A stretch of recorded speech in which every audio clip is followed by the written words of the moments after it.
I was born into a rich and important family in Torren Island. I was the younger of 2 daughters, and we were the only children. My sister was 6 years older than me, so we didn't play much together when I was young. And I was only 12 years old when she got married. I remember the day of her wedding well. Many people came, all of them laughing, singing and happy. But I felt sad when my sister left with her new husband, Mr. Karu. She was always very nice to me, nicer than my mother, and so I cried when she went away to her new home in Dublin. My mother and father didn't love me. They wanted sons, and were not very interested in me. Just a year after my sister got married, a letter arrived from Mr. Karu. He said that my sister was ill, and that she wanted to come home to Torren and stay with us, to be with her family. I was sad that she was ill, but also very happy about her visit. They're leaving Dublin on Sunday, my father told me, and they're arriving here on Tuesday evening. The day came, and it was a very long day. Hour after hour came and went, and I listened all the time for my sister and her husband. Now the sky was dark, and soon it was midnight, but I couldn't sleep. I listened and waited. Suddenly, at about 1 o'clock in the morning, I heard a noise far away. I ran out of my bedroom and down to the living room. "They're here! They're here!" I called to my father, and we quickly opened the front door to see better. We waited there for a few minutes, and we heard the noise again, somebody crying far away in the night. But we saw nothing. There were no lights and no people there. We went outside, waiting to say hello, and to help my sister with her bags. But nobody was there. Nobody came. I looked at my father, and he looked at me. We didn't understand. "I know I heard a noise," he said. "Yes," I answered. "I heard it too, Father." "But where are they?" They went back into the house without another word. We were suddenly afraid. The next day a man arrived and told us that my sister was dead. On Sunday she felt very ill.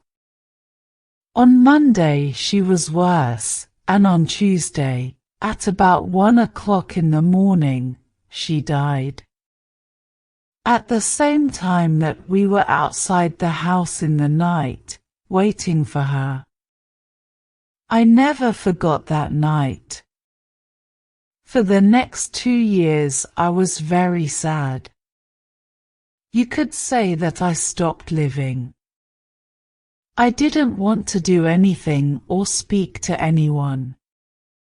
Mr. Carew soon married another young woman in Dublin, and I felt angry that he forgot my sister so quickly. I was now the only child of a rich and important family. So before I was 14 years old, men started to visit our home. They wanted to meet me and perhaps to marry me. But I didn't like any of these men, and I thought I was too young to be married. When I was 16, my mother took me to Dublin. "Dublin is a big city," she said. We're going to meet richer and more interesting men than the ones back home in Tyrone. We can easily find you a good husband in Dublin." In Dublin, I began to be happier. I met a lot of friendly people, and I went dancing every evening. A lot of young men came to speak to me and asked me to dance. I liked talking to them. I started to live and laugh again, and I didn't think about my dead sister all the time. But my mother was not so happy. She wanted me to find a husband quickly. One night, before I went to bed, she came into my room and said, "Do you know Lord Glenfallen?" "Oh yes," I answered. "He's that ugly old man from Cadgigilla." "He's not ugly, and he's not old, Fanny," my mother said quickly. "He's from a very rich and important family, too, and he wants to marry you. He loves you. He loves me, wants to marry me, but he's making a mistake, Mother," I said. "I don't love him. I can't marry somebody I don't love. Think about it, Fanny." My mother answered quietly, "He's a good man, and he wants to marry you. You're a very lucky young woman." My mother left the room, and I sat quietly for a long time. Lord Glenfallen was a nice, friendly man, I thought. I didn't love him, no, but I did like him. He always talked about interesting things. I never felt happy at home with my mother and father, but I always felt better when I talked to him. The next morning, when I saw my mother, I said only one word. Yes. Lord Glenfallen and I got married the next spring, and 2 days after our wedding, we said goodbye to my family and left to Rome. 3 days later, we arrived in Cadgigilla, and I saw my husband's beautiful house for the first time. It was near a river, and there were many trees and flowers in the garden. Birds sang in the trees, and the sky was blue. I stood next to him, and looked at it all, and I felt very, very happy. "Come, my love," said my husband, "you must come in and meet Martha. She cooks and cleans and knows everything about the house." So we went into the house, and I met Martha, a friendly old woman with smiling blue eyes. She showed me round the house. Suddenly, I felt excited to be there. It was a very happy place. Women sang in the kitchen, men built fires in the living rooms. And there were dogs and cats everywhere. "Come with me now, madam," said Martha, "and look at your bedroom. Then we can take up your bags, and you can wash before dinner." I followed her, and soon we arrived at a big brown door. "This is your room," she said, and she opened the door. I stood and looked, suddenly cold with fear. In front of me stood something big and black. I didn't know what it was.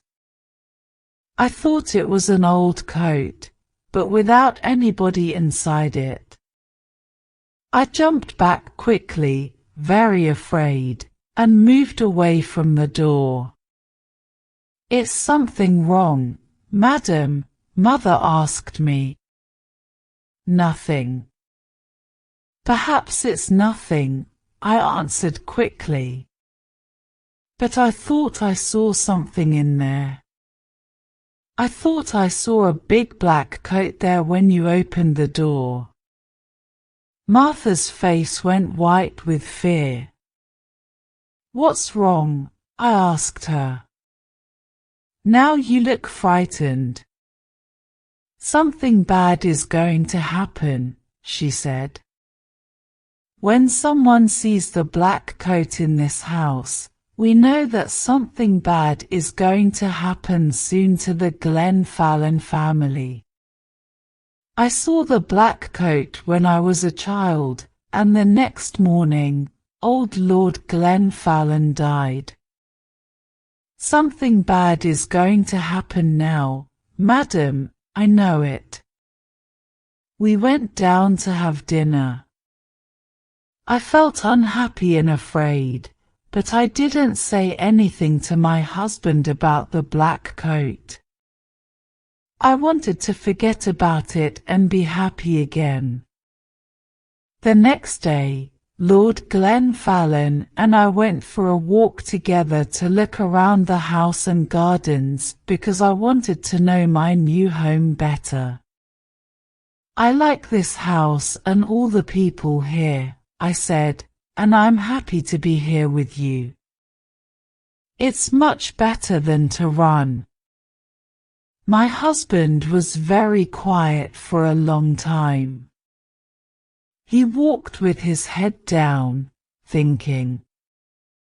Then suddenly, he turned to me, took my hand and said, Fanny, listen to me, listen carefully. There's something I must ask you. Please, only go into the rooms in the front of the house. Or go into the rooms at the back of the building, or into the little garden by the back door. Never. Do you understand me, Fanny? His face was white and unhappy. I understood his words, but I didn't understand why he was suddenly a different man. Here at Kajagilla, he never smiled or laughed anymore. Perhaps the back of the house was dangerous, I thought. But he didn't want to talk about it anymore. We went back to the house without speaking, and again I tried to forget his words, and to be as happy as I was before. It was about a month later that I met the other woman for the first time. One day I wanted to go for a walk in the gardens. It was a beautiful day, and I ran up to my room after lunch to get my hat and coat. But when I opened the door of my room, there was a woman sitting near the fire.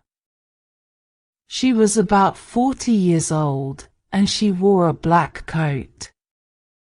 Her face was white, and when I looked closely, I saw that her eyes were white too. She was blind. Madam, I said, this is my room. There is a mistake.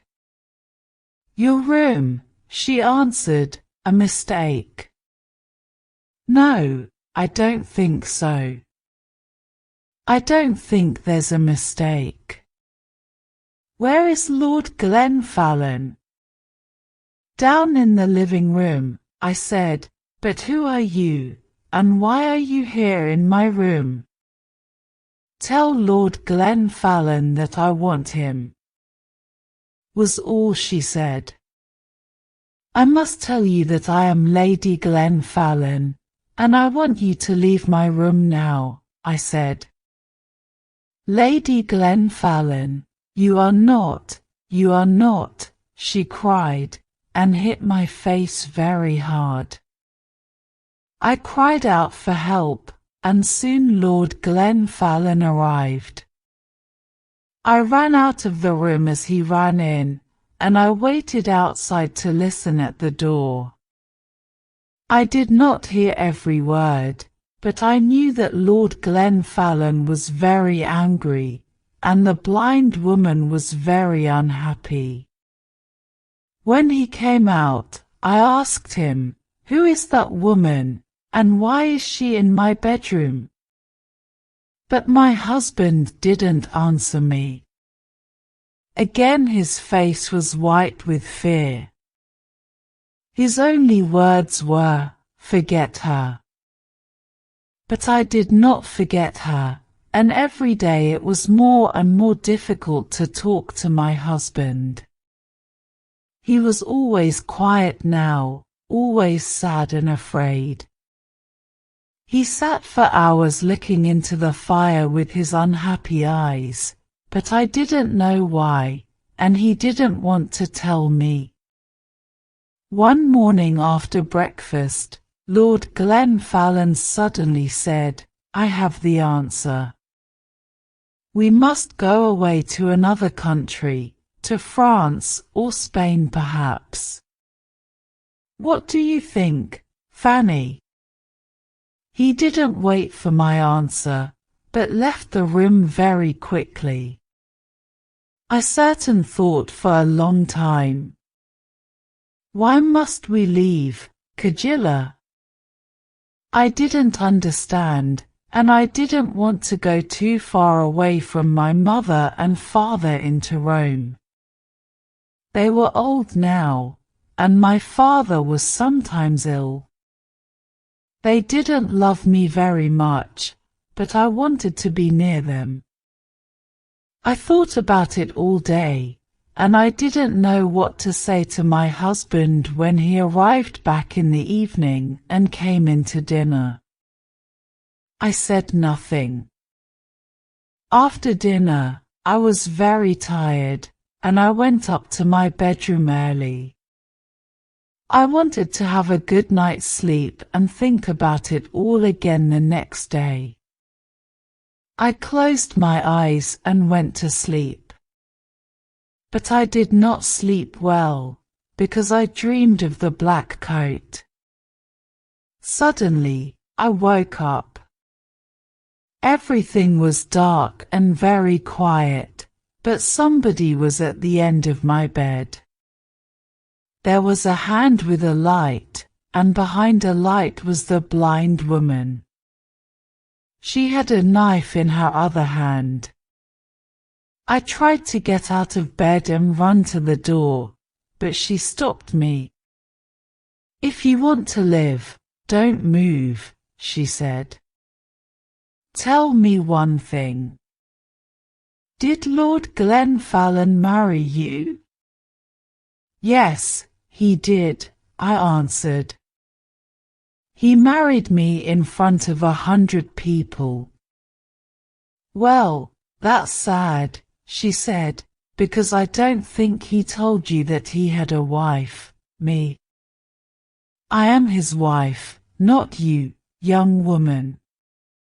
You must leave this house tomorrow, because if you stay here, you see this knife. I am going to kill you with it." Then she left the room without a sound. I didn't sleep again that night. When morning came, I told my husband everything. "Who is the blind woman?"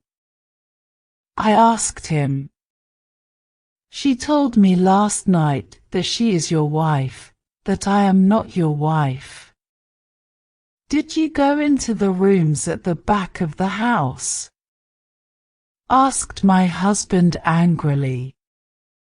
"I told you that you must never go there." "But I didn't," I answered. "I was in my bed all night." She came to me. "Please tell me what is happening." My husband's face was white again now, and he didn't speak for a long time. Then he said, "No, she is not my wife." You are. Don't listen to her. She doesn't know what she is saying. She left the room.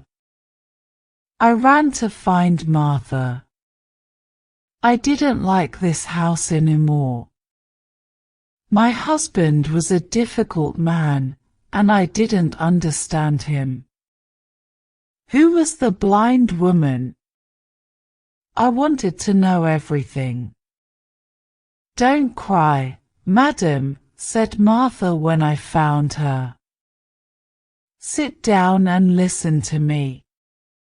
What I'm going to tell you is not very nice. The blind woman, the woman in the black coat, is dead. You saw her ghost. She was married to your husband, and she was Lady Glenfallen. Nobody knows how she died.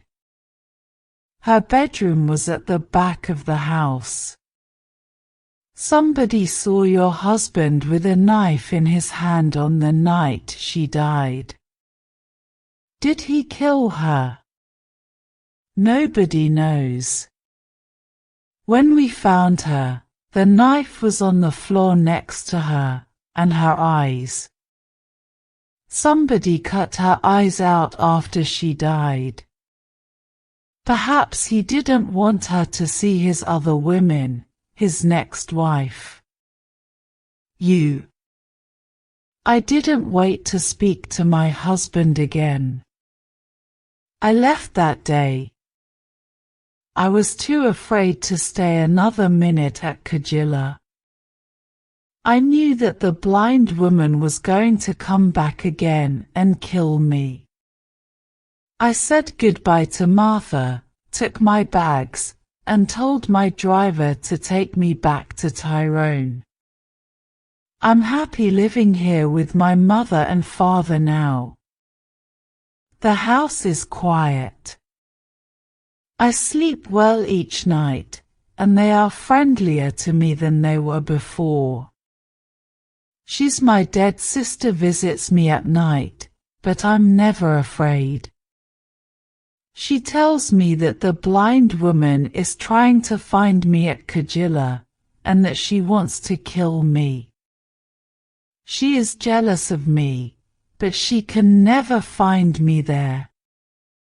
She must wait for the next Lady Clanfallen.